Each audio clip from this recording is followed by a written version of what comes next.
So hello বন্ধুরা, একেটের পক্ষ থেকে আপনাদের সকলকে জানাই স্বাগতম। তো বন্ধুরা, আজকে আমি আপনাদের প্যান্টের ব্যাক পকেট স্ট্যাচিং ভিডিও দেখাবো। তো কিভাবে করতে লাগে দেখে নিন।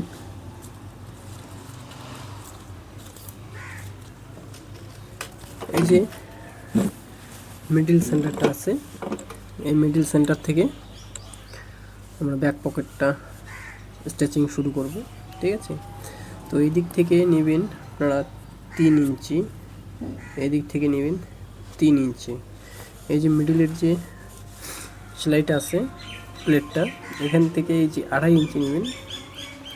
আমি আপনারা যদি 5 ইঞ্চি কমপ্লিট ব্যাক পকেটটা রাখেন তো মিডল থেকে 2.5 ইঞ্চি নেবেন, মানে 5 ইঞ্চির হাফ।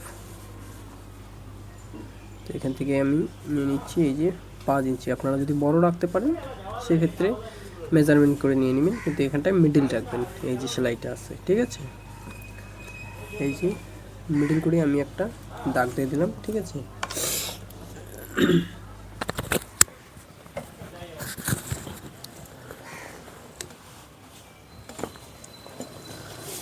ব্যাক পকেটের কাপড় এইভাবে নিয়ে নেবেন। এটা মূলত আছে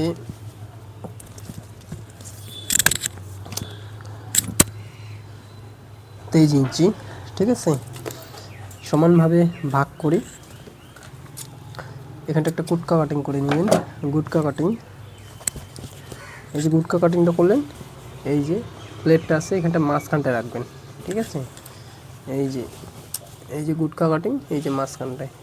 ঠিক আছে, এই যে মাঝখানটা রাখলেন। এবার এই যে দাগ বরাবর একটু সেলাই করে নেবেন যাতে ভেতরের পকেটের কাপড়টা লেগে থাকে। এই যে দাগ দেওয়া হয়ে গেল। এবার ব্যাক পকেটের কাপড় দিয়ে যদি বানান তাহলে কাপড় লাগাতে পারেন, আমি পেস্টিং দিয়ে লাগাবো। এই যে 5 ইঞ্চি আমি মার্ক করে নিয়ে নিছি। এবার লাগবে এরকম 2টা টুকরা, কাপড়ের টুকরা। তো এইখানটায় আমি এই যে সমান করে নিয়ে নেবেন। এই যে দাগটা দেখতে পাচ্ছেন, আর এই যে মিডলের দাগটা, এই দাগ টু দাগ 5 ইঞ্চি আছে। মিডল সেন্টার, এইটা মিডল সেন্টার থেকে এইটা টানবেন, মিডল সেন্টারে এই দাগটা মেলাবেন, ভালোভাবে বসাবেন। এবার সেলাই করে দিবেন। এই যে দাগ বরাবর মিডল সেন্টার, এটা একটু মজবুত করে দিয়ে দিবেন, শেষে মজবুত করে দিয়ে দিবেন। এই যে দেখেন ভেতরের কাপড়টাও সেলাই হয়ে গেছে।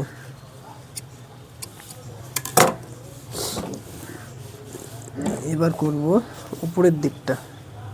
ঠিক আছে, তো এখানটায় দাগ টু দাগ একদম সঠিকভাবে মেলাবেন। দাগে দাগে যদি না মেলান তো বাইরের ফিনিশিংটা কিন্তু ভালো আসবে না। এই যে মাঝখান দিয়ে সেলাই করবেন একটু। ঠিক আছে,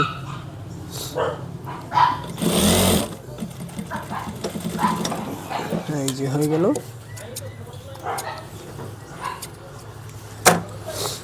এবার এখানটায় আমি কাট করব।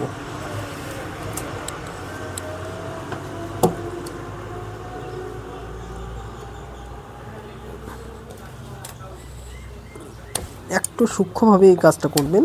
একটু যদি কম বেশ কাটা হয়ে যায় তো পকেটটা কিন্তু প্যান্টটাই বরবাদ হয়ে যাবে। ঠিক আছে, তো একটু সূক্ষ্মভাবে কাজ করবেন। এই যে দেখতে পাচ্ছেন এখানটায় আমার লাস্ট ফিনিশিং, ওর থেকে একটু ভিতরে রাখবেন, এই যে এতটাই রাখবেন। ঠিক আছে, তারপরে এদিকে উল্টাবেন। উল্টানো হয়ে গেলে যেখান থেকে কাটটা শেষ হয়েছে আর যেখান থেকে আমরা সেলাই শুরু করছি ওটা ক্রস করে কাটবেন, একদম সেলাই বরাবর, সেলাই সেলাইটা কাটবেন না, সেলাই বরাবর কাটবেন, ঠিক আছে। এই যে সেলাই বরাবর এই দিকটা কাটবো,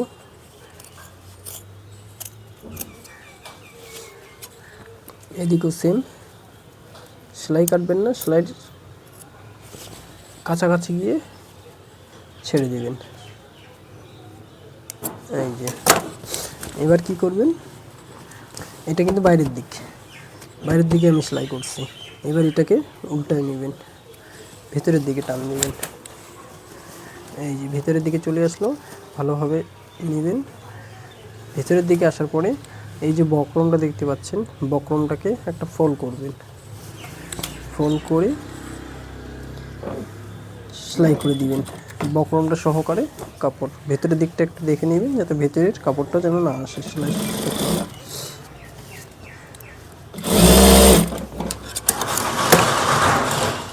এবার একটা হয়ে গেল, এবার এইটা এই যে এদিকটা নিয়ে নেবেন, এদিকে নিয়ে নেবেন, সুন্দর করে নেবেন গাইজ, একটু তাড়াহুড়োর কোনো কিছু কারণ নেই।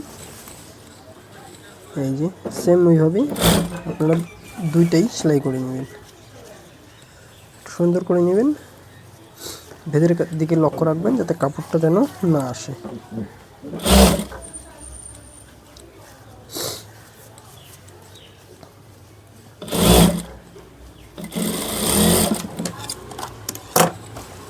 তো অনেকটা বাড়ির এই যে এরকম ফিনিশিং চলে এলো। এবার এখানটা যে কাটছিলাম এটা আমরা ফিনিশিং করব। এটা ফিনিশিং করবেন কীভাবে, এইদিকে উল্টাবেন, এই যে দেখতে পাচ্ছেন, এই যে এটা থেকে একটু টেনে ঠিক করে নেবেন। নেওয়ার পরে এখানটায় পাক্কা সেলাই করে দিবেন।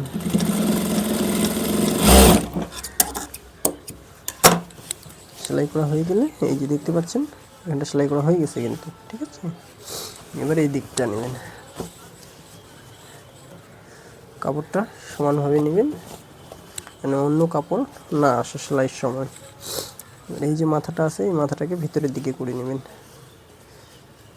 একটু কেচি দিয়ে বের করে নেবেন। হ্যাঁ, এবার সমানভাবে টেনে নেবেন, তারপরে এখানটায় পাক্কা সেলাই করে দিয়ে দেবেন, ঠিক আছে, যেন না খোলে।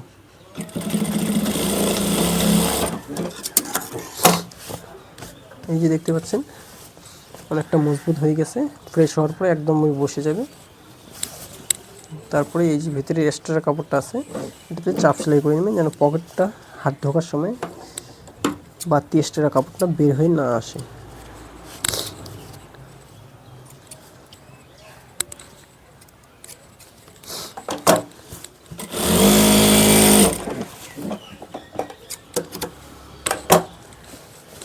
বাইরের দিকে করবেন।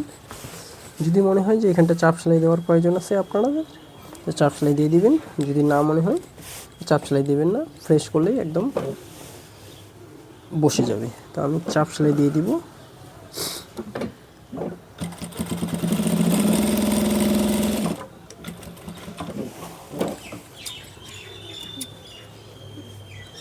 এই যে চাপ সেলাই হয়ে গেল আমার, ঠিক আছে।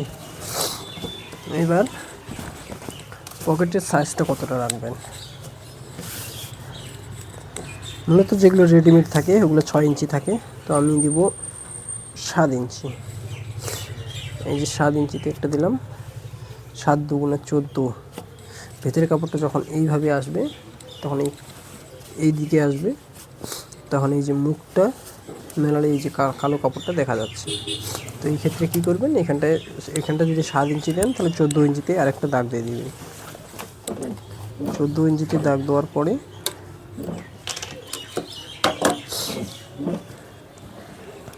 সেম প্যান্টের কাপড় এরকম একটা টুকরা নিয়ে নেবেন, এখানটা এটা অ্যাটাচ করে দিয়ে দিবেন।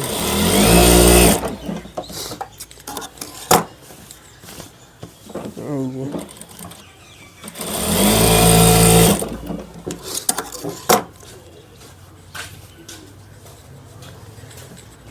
সুন্দর করে অ্যাটাচ করবেন। বাড়তি যে এক্সট্রা কাপড়টা আছে এটা কাটিং করে দেবেন।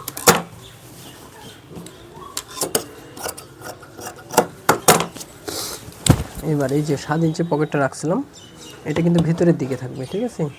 তো এইভাবে সমান করে বসায় নেওয়ার পরে এইভাবে উল্টাবেন, উল্টানোর পরে এই যে সেলাই করে দিবেন।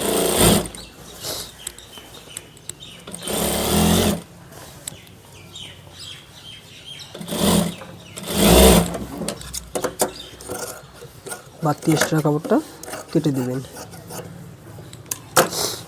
এভাবে উল্টাবেন। এই যে দাগটা আছে দাগের বরাবর নেবেন সমান করে, এদিকেও সেম সেলাই করে দিয়ে দিবেন।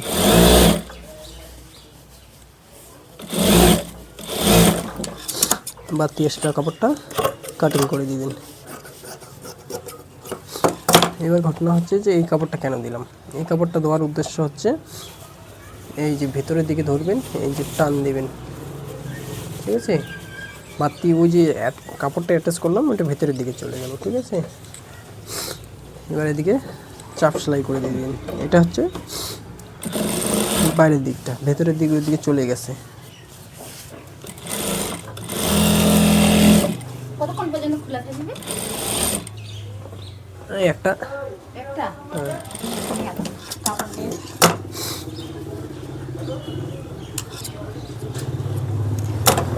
এবার এই কাপড়টা উল্টাবেন, এইদিকে একটা ভাঁজ করে নিয়ে নেবেন।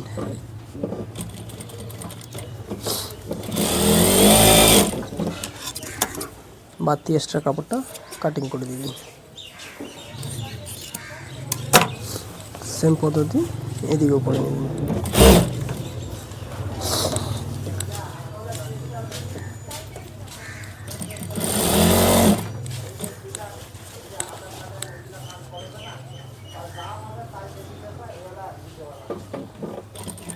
কাপড়টা সেম ভাঁজ করে নেবেন।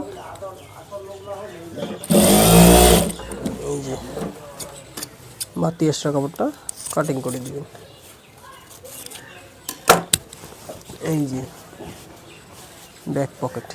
এবার যদি মুখটা মেলে, এই যে দেখতে পাচ্ছেন কাপড়টার প্যান্টের সেম কাপড় ভিতরে আছে, এই যে স্টিচিং করলাম ভেতরের দিকে, এই যে।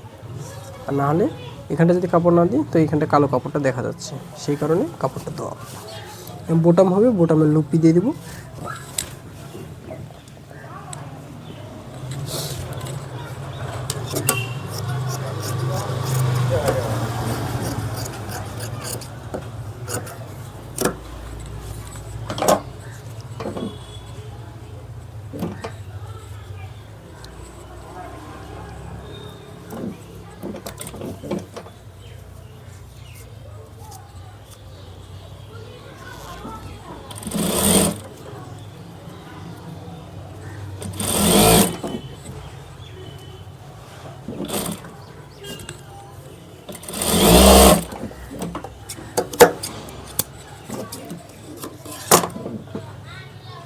এখানটা একবারে স্ট্রেচিং করে নিয়ে নেব, ভাঁজ করে নিয়ে নেব।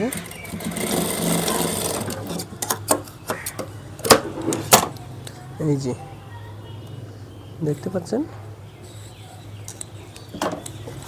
এবার এখানটা চাপ সেলাই করে দিয়ে দিব।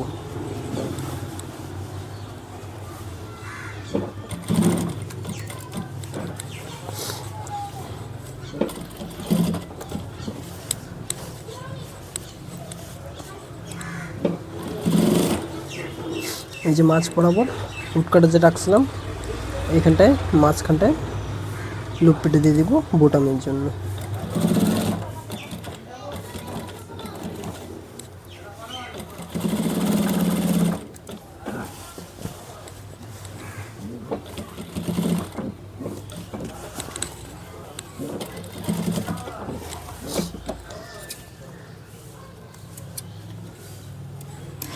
এই যে দেখতে পাচ্ছেন। এবার এই যে বাড়তি এক্সট্রা কাপড়টা আছে এটাতে এটা স্ট্রেচিং করে দেবো এই দিক দিয়ে। বাড়তি এক্সট্রা কাপড়টা কেটে দিয়ে দেবো।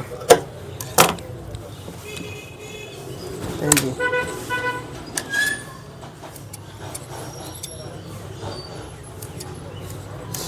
ভেতরের দিকে এমন হবে, ঠিক আছে। বাইরের দিকে দেখেন, এই যে